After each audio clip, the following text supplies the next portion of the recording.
Before you begin, remove the display bezel. Removal. Important: make careful note of the routing of the display panel cable for later replacement.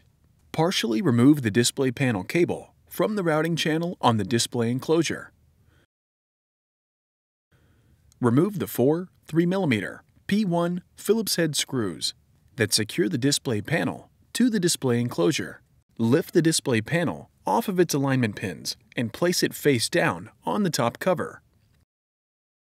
Caution: take care not to scratch the display panel screen.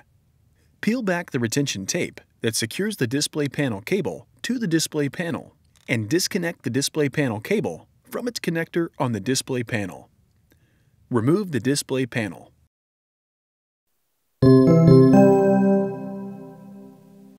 Replacement. Place the display panel face down on the top cover. Caution: take care not to scratch the display panel screen.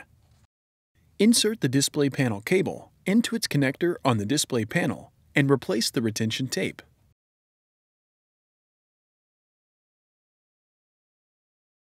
Lift the display panel and place it onto the alignment pins on the display enclosure. Replace the four 3mm P1 Phillips head screws that secure the display panel to the display enclosure. Route the display panel cable through the routing channel on the display enclosure.